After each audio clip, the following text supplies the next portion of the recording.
तो उनको पूरी बिल्डिंग को फायदा होगा इसका, उसको पता भी नहीं पड़ेगा, उसका मन हल्का हो जाएगा बैठे बैठे, अंदर ही अंदर सभी होता है अनकॉन्शियस माइंड में। ऐसे ही अगर एक है ना या दो है तो देखो बड़ों का क्या होता है ना, मोस्टली बेटा और बहू होते हैं, ठीक है। तो पहले तो हस्बैंड वाइफ की आजकल बहुत कम बनती है बिकॉज ऑफ वेरियस रीजन। तो बड़े देखते हैं कि बेटा और बहू झगड़ रहे हैं या रूम से आवाज़ आती है, तो जो उनके बच्चे होते हैं वो भी बेचारे रोने लगते हैं या प्रेशर में आते हैं। और बड़ों को ये चीज़ अच्छी नहीं लगती, अगर वो समझाने जाते हैं तो वो डांट खा के आते हैं, तो उनको लगता है हमारे हाथ में कुछ है ही नहीं, हम कुछ कर ही नहीं सकते। लेकिन उनके अंदर बहुत ज़बरदस्त दुख पैदा होता है अपने बेटे और बहू किससे ज़्यादा, उनके जो बच्चों के जो बच्चे हैं उनको मासूम होते हैं और वो डरते हैं। बेसिकली मेरे पास जो काउंसलिंग में लोग आते हैं ना हस्बैंड वाइफ, तो मैं कहता हूँ अगर झगड़ा करते हो ना तो बच्चों को बिल्कुल दूसरे घर में भेज दो, बच्चों तक आवाज़ नहीं जानी चाहिए, बहुत उनका माइंड स्ट्रेस लेता है उस टाइम। तो वैसे ही जो बड़े होते हैं ना उनको माइंड भी स्ट्रेस लेता है जिस वजह से, या बच्चों को पैसे की कमी है या दूसरे टाइप के दुख है, या किसी की नहीं बनती तो डाइवोर्स तक बात, मतलब ये सब चीज़ों से बच्चों को बड़ों को टेंशन आता है ना, उनको कोई प्रेशर आता है। और प्रेशर क्यों आता है कि ज्ञान नहीं है। अगर उनको लॉ ऑफ कर्मा पता होगा कि भाई ये तो उनके कर्म है, इनको भुगतने पड़ेंगे, या जो भजन करेगा तो वो आनंद अंदर में मस्त रहता है। डिप्रेशन का मतलब हम आंतरिक हमारा खराब हो जाता है, मन का जो सिस्टम वो बिगड़ना चालू हो जाता है। तो अगर मेडिटेशन करेंगे, सिमरन करेंगे और लॉ ऑफ कर्मा को समझेंगे तो मन से रागवश निकल जाता है, शिकायत निकल जाती है। पहले क्या होता है कि चिंता होगी बड़ों को कि भाई हमारे घर में झगड़े हो रहे हैं, ठीक है, वातावरण खराब है, बाद में वो चिंता मुक्त हो जाएगा जब ज्ञान में आएगा। बोलेगा ठीक है, हर किसी के अपने अपने कर्म है, हर किसी को यहाँ कर्म भुगत नहीं है। अब अभी प्रैक्टिकल करो ना, महाराज जी का ज्ञान बहुत साइंटिफिक है, साइंस का मतलब प्रैक्टिकल। मैं कहता हूँ ऐसा ज्ञान ही मत सुनो जो प्रैक्टिकल ना हो, जो आपको मुक्त ना करे। ज्ञान बहुत प्रैक्टिकल होता है। इस वक्त भी अगर आपके मन में किसी के लिए बैर है, किसी के लिए शिकायत है, और एक सेकंड के लिए ऐसा भाव करो कि ठीक है भाई ये कर्मों की लेन देन है, अगर किसी ने आपको कुछ नुकसान किया, कुछ छीन लिया, लेकिन अब उसी टाइम आप ऐसा भाव करो कि ठीक है वो कर्मों की लेन देन है, पिछले जन्म में मैं उसका पैसा खा के आया हूँगा, इस जन्म में उसने मेरा खाया, ठीक है अभी हिसाब क्लियर हुआ, कर्म उतर गया। ये सोचते आपको शांति आ जाएगी, एकदम हल्के हो जाओगे। इसको कहते हैं महाराज का प्रैक्टिकल ज्ञान। ऐसा नहीं मोक्ष बाद में मिलेगा, डेली अगर हम मुक्त नहीं है तो बाद में कोई मोक्ष नहीं मिलेगा। ऐसे हमको डेली हर एक चीज़ों से मुक्त होना है, छूटते जाना है। क्योंकि जब अगर हम किसी के लिए बैर पालते हैं ना, नफरत करते हैं, तो वो सामने वालों को पता भी नहीं होता, या पता भी होता है लेकिन हम उससे बन जाते हैं।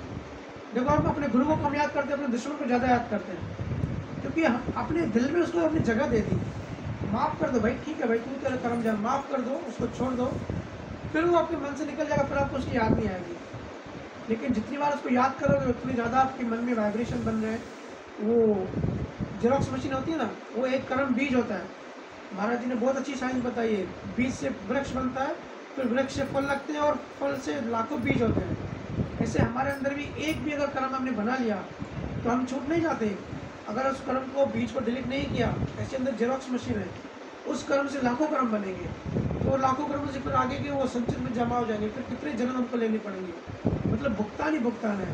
और भी डिप्रेशन का ये भी कारण है, जैसे जैसे कलयुग का समय आगे बढ़ेगा, ये समय माया के परमाणु ऐसे हैं और लॉ ऑफ कर्मा के अकॉर्डिंग कर्म ऐसे हैं, जैसे अभी हम सब 2023 में है, 2050 या 2060 तक हम सब शायद नहीं रहेंगे शरीर में, ठीक है, मोस्टली हम सब में से 2100 साल तक जो लोग आएंगे फिर से, क्योंकि हमने अभी कर्म बनाया। 2100 साल में हम जब दूसरा शरीर लेंगे तो ज़्यादा डिप्रेशन के पेशेंट मिलेंगे, ज़्यादा डिप्रेशन होगी और लाइफ कम होगी। अभी जो लाइफ है ना 80-90 साल 70-80 की है, आप देखोगे 2100-2200 साल के बाद लाइफ जो है 40-50 की रह जाएगी। ऐसे लाइफ स्पान कम होती जाएगा, क्योंकि माया की डिज़ाइन है, उसको अपने चक्कर चलाना है।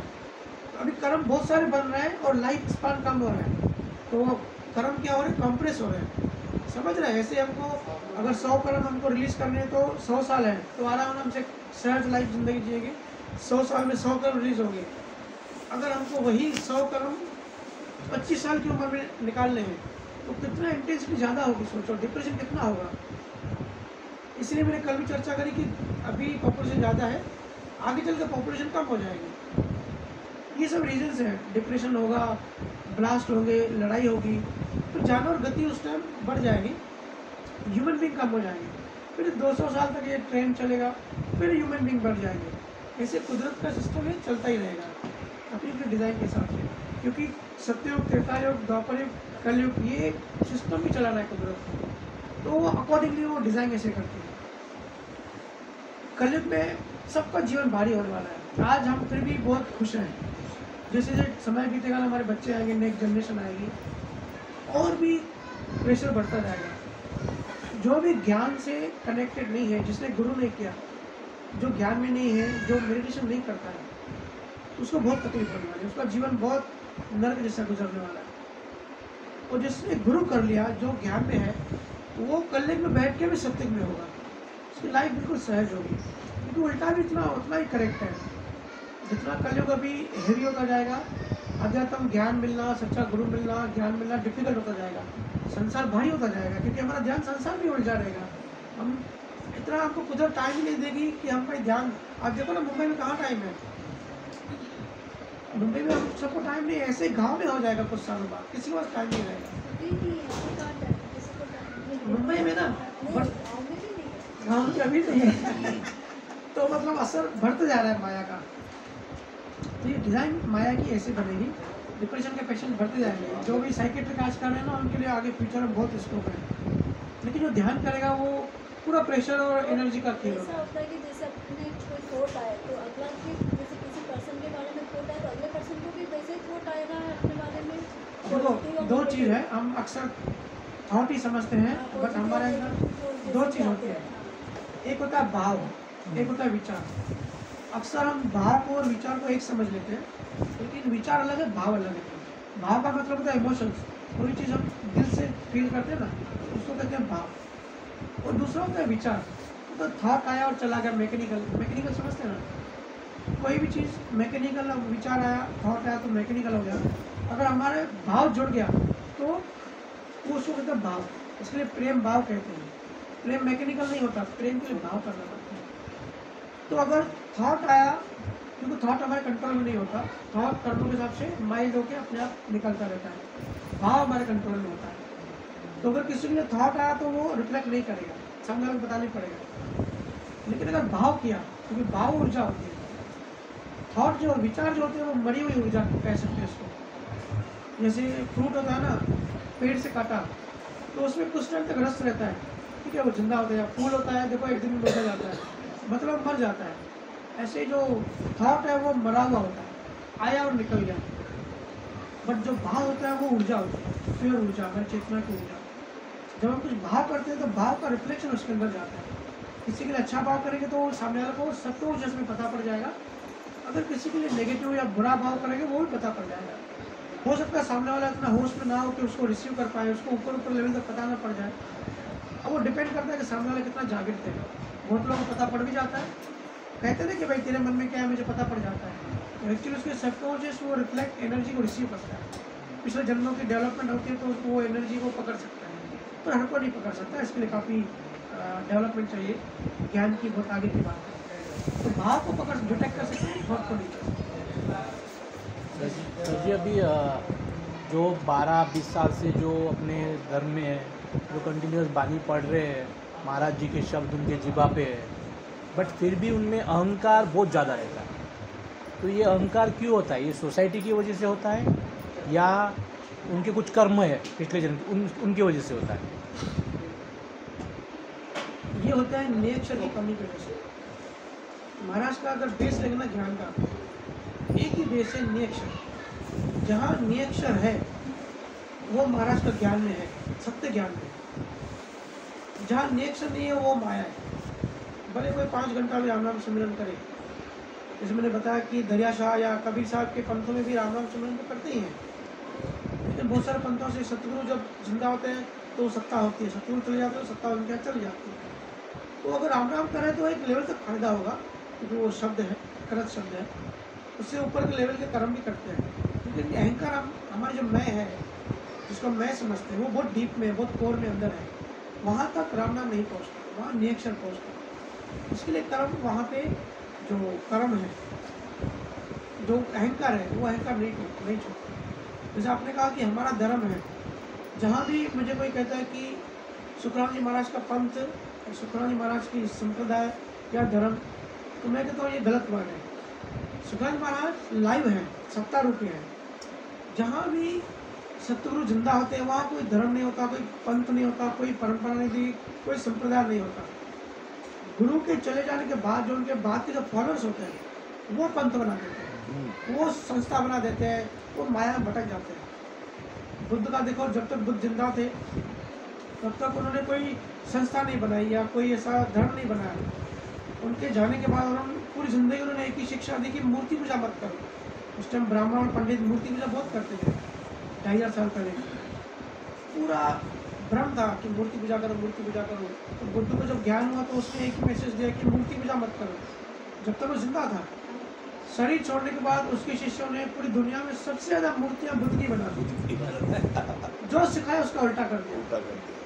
जब तक गुरु नानक थे, गुरु गोविंद साहब थे, तब तक 10 बादशाह, जब तक सतगुरु थे तब तक कोई पंथ नहीं था। गुरुओं के जाने के बाद पंथ बन गया। जीसस क्राइस्ट थे, जिसको आज हम क्रिश्चियन धर्म बोलते हैं। जीसस जब जिंदा था तब उसने क्रिश्चियन धर्म नहीं बनाया। जीसस के मरने के बाद 500 साल बाद क्रिश्चियन धर्म बना। बाइबल जो है ना वो 12 उसके शिष्यों ने लिखी, तो वो तो जिंदा नहीं था, वो तो चला गया। उसने जो ज्ञान दिया सिर्फ 3 साल ज्ञान दिया। उसके 500 साल बाद क्रिश्चियन धर्म बना। और क्रिश्चियन धर्म भी वही कर जो शिक्षा है, जो टीचिंग्स जीसस ने दी कि प्रेम करो, love is God, God is love, आज क्रिश्चियन इसके ऑपोजिट कर रही है। ऐसे हर धर्म, हर पंथ, हर संस्था में होता है, होता रहेगा। ये नियम है। जहाँ सतगुरु जिंदा है वहाँ माया एंटर नहीं करती, क्योंकि माया डरती है, प्रकृति को डर लगता है सतगुरु से। तो वो जब तक इंतजार करती है भाई इसका शरीर छूट जाए। सतगुरु चले गए, फिर सतगुरु अपने गुरुमंडल में गए, फिर वो दूसरी बार कब आते हैं वो उनकी इच्छा पे होता है। लेकिन उस क्षेत्र से फिर माया की कब्जा कर देती है, उनके ज्ञान को जो है पंथ बना देती है, फॉलोअर्स मिल जाते हैं, फिर संस्था, फिर नियम, फिर अंधविश्वास, फिर ऑर्गेनाइजेशन बनना, बोर्ड ट्रस्ट बनना, फिर आश्रम बनना, फिर क्या पैसा लेना, पैसा कलेक्ट करना, फिर आपस की राजनीति, आपस की पॉलिटिक्स, ये सब शुरू हो जाता है। ये सब होता है पंथों में, सिर्फ सत्य नहीं होता, सत्य निकल जाता है। किसी भी संत, किसी भी गुरु की आप देखो, कबीर साहब जब तक जिंदा थे, आज कबीरपंथी कबीर साहब ने जो टीचिंग दी उसके ऑपोजिट काम कर रहे हैं। किसी भी आप संत का देख लो, इसी के लिए संत कहते हैं कि जब तक सतगुरु जिंदा है, सतगुरु को पकड़ो, किसी पंथ को मत पकड़ो, किसी धर्म को मत पकड़ो। जब तक सतगुरु है, धर्म बन गया तो फिर वो एक तरह का माया ही है। ठीक है, वो भी अच्छा है, दूसरी मतलब लो लेवल की भक्तियों से तो वो बेटर है। एटलीस्ट नॉनवेज खाना बंद हो जाता है लोगों का, मांसाहारी से शाकाहारी बन जाते हैं, तो इसलिए लिमिटेड फ़ायदा होता है। लेकिन जो असल जो उद्देश्य है कि अहंकार को मिटाना, अहंकार इतना तीव्र, इतना स्ट्रॉन्ग होता है कि माया ही होती है, प्रकृति होती है। तो प्रकृति को इतने आसानी से मिटा नहीं जा सकता। और ये हमारे अंदर बिलीफ सिस्टम लाखों जन्मों से हमारे अंदर कर्म पड़े, संस्कार पड़े हैं, कल्पना पड़ी है, मेमोरीज पड़ी है, इन सबको इतना आसानी से डिलीट नहीं किया जा सकता। इसको जिंदा जो नियक्षर होता है ना वही डिलीट कर सकता है। अगर नियक्षर है तो वही सफाई होगी, अहंकार मिटेगा और हम प्रेम और भाव आ जाएगा। अगर नियक्षर नहीं है तो प्रेम भाव नहीं आएगा, और फिर राजनीति आएगी, लड़ाई झगड़ा होगा। तेरे पास इतने शिष्य है, मेरे पास इतने शिष्य है, मैं बड़ा सत्संग करता हूँ, तू छोटा सत्संग करता है। किसी भी 2 ग्रुप को एक स्टेज पे बिठा दो, एक को ऊपर बिठाओ, एक को नीचे बिठाओ, आपको फर्क समझ में आ जाएगा। नीचे वाले का चेहरा ऐसे हो जाएगा, भाई मुझे नीचे बिठाया, समझ जाओ भाई, ये फिर वहाँ से निकल लो। इसके लिए मैं सत्संग में जाता हूँ, बैठ के बस हंसता रहता हूँ कि भाई कॉमेडी हंसी आती है। ज्ञान बातें तो केवल ज्ञान की होती है, वो दशम द्वार के ऊपर क्या होता है और कैसे समाधि लगती है, बाकी सब करते हैं, पर अनुभव प्रैक्टिकल नहीं आते। सर डिसिप्लिन कितना इम्पोर्टेंट है अपना नाम स्मरण करने सिमरन करने के लिए? देखो, डिसिप्लिन जहाँ प्रेम होता है वहाँ कोई डिसिप्लिन की जरूरत नहीं होती। प्रेम इज इटसेल्फ डिसिप्लिन, प्रेम ही डिसिप्लिन है। अगर आप धर्म में आ गए, जैसे सेमिनार लगते हैं, ठीक है, हम कहीं गए और सुना कि भाई रोज़ 1 घंटा राम नाम सिमरन करो, तो हम बैठ गए मैकेनिकल राम नाम सिमरन करो, तो कभी पूजेगा कभी नहीं पूजेगा, और ये ऐसे नहीं कि भाई ड्यूटी है, एक नियम हो गया, डिसिप्लिन हो गया। अगर आप गुरु से प्रेम करते हो, भक्ति से प्रेम करते हो, और उस गुरु ने आपको बोल दिया कि भाई अगर तुम मेरे से प्रेम करता है तो मेरे लिए और कुछ मत कर, सिर्फ आधा घंटा सिमरन कर, तो कोई डिसिप्लिन नहीं चाहिए। अगर पूरा दिन आप बिजी रहोगे ना तो भी आपका प्रेम वो बार बार अंदर से मारेगा कि भाई आज भजन नहीं किया, सब काम छोड़ भजन पे बैठो। रात को 12 बजे से पहले और दिन खत्म होने से पहले आप ड्यूटी पूरी करोगे, क्योंकि प्रेम है। तो प्रेम खुद ही डिसिप्लिन है। जहाँ प्रेम है वहीं भक्ति है। महाराज जी ने प्रेम भक्ति का अंग सबसे प्रेम भक्ति श्रेष्ठ बताई है इसके लिए। जहाँ भी डिसिप्लिन आ गया, जहाँ नियम आ गया, मतलब नियम, तो वहाँ प्रेम खत्म हो जाता है। बाइबल में भी यही हुआ, जो इजराइल के जो यहूदी है उनके जो गुरु थे 10 नियम देके गए, तो उसको भगवान मान रहे थे। लेकिन 200 साल की यात्रा में वो नियम इतने कड़क हो गए कि कोई चोरी करे उसके हाथ काटो, मतलब दया भाव करुणा तो निकल ही गया था, पूरी मायावी चीज़ें थी। तो जब जीसस क्राइस्ट आए तब उसने बताया कि भाई नहीं, नियम से ऊपर प्रेम है, प्रेम करो, प्रेम होगा तो सब होगा। अगर कोई आपको डिसिप्लिन दे कि भाई चोरी मत करो, तो फिर भी आप कर्मों के हिसाब से पिछला पास संस्कार होगी तो आपकी इच्छा होगी। लेकिन जिससे आप प्रेम करते हो उसने कह दिया तो आप दूसरे को सोचोगे भी नहीं चोरी के लिए। तो वो प्रेम क्या होता है? प्रेम मतलब होश होता है। यहाँ में प्रेम अलग है, मोह अलग है, ठीक है। मोह की बात नहीं कर रहा हूँ, जो राग बोलते हैं ना कि किसी के राग हो जाता है, जो नॉर्मल गर्लफ्रेंड बॉयफ्रेंड का प्रेम होता है उसकी बात नहीं कर रहा हूँ, वो तो मोह होता है, वो तो फंसाने वाला होता है। ये जिस प्रेम की मैं बात कर रहा हूँ ये अनकंडीशनल लव कहते हैं, किसी कोई कंडीशन की जरूरत नहीं होती, बेशर्त शुद्ध प्रेम। और नॉर्मल प्रेम में भी हम सबको पता है कि अगर उसका रुमाल भी हमारे हाथ में होता है तो हम कितनी उसकी कीमत करते हैं कि भाई ये मेरे प्यारे का रुमाल है, या हमको जिससे प्रेम होता है हम उसके जैसा बनने की कोशिश करते हैं। तो अगर गुरु से प्रेम होता है तो गुरु जैसे बनने की कोशिश होती है हमारी। तो वो शुद्ध प्रेम अलग है, मोह अलग है, ठीक है। और जब ये शुद्ध प्रेम है, आप लेट आए इसकी हमने वितरागता की बात की थी शुरुआत में, ये प्रेम बढ़ते बढ़ते बढ़ते बढ़ते पराभक्ति बन जाती है। प्रेम भक्ति फिर पराभक्ति में कन्वर्ट हो जाता है। पराभक्ति के बाद वितरागता आने लगती है। ये एक स्टेज है, स्टेप है एक एक ऊपर। फिर वितरागता, वैराग्य, हर चीज़ों में वैराग्य आने लगता है, फिर सब छूट जाता है। फिर जब हम परम तत्व की जब अनुभव हमको हो जाती है। लेकिन नियम के ऊपर प्रेम है और जागृति, प्रेम से जागृति बढ़ती है। मीरा का जो प्रेम था ना वो जागृति वाला प्रेम था। बहुत लोग अभी भी कंफ्यूज है कि भाई मीरा को इतना प्रेम था तो वो तो राग हुआ तो मोक्ष कैसे मिला? वो राग वाला प्रेम नहीं था भाई। राग वाला जो मोह वाला जो प्रेम होता है ना, मोह छीनना चाहता है कि चीज़ मेरे को मिले। प्रेम छीनना नहीं चाहता, देना भी नहीं चाहता। प्रेम मतलब न्यूट्रल होता है कि बस प्रेम बिना किसी रीज़न के प्रेम आता है, बिना किसी रीज़न के आनंद होता है। देखो प्रेम होता है तो कैसे आनंद आता है। अगर हमारे अंदर प्रेम है तो कोई हमको गाली भी दे हमको हंसी आती है, हम कहते हैं ठीक है जाए तो माफ़ किया। आज हम आनंद में हैं, अलग मूड में है, अलग जोन में है, ऐसा होता है ना। तो मीरा का वो वाला प्रेम था। हमको धीरे धीरे ऐसे प्रेम बढ़ने से होश बढ़ता है। और जो भी हमारे अंदर वृत्तियाँ होती है, जो डिसिप्लिन की आपने बात की, तो कोई दारू पी रहा है, बहुत एडिक्शन है, उसको कितना भी समझाओ तो समझेगा ही नहीं। मतलब कॉन्शियसली समझेगा, सब कॉन्शियसली वो फिर पी लेगा, क्योंकि जागृति की कमी है।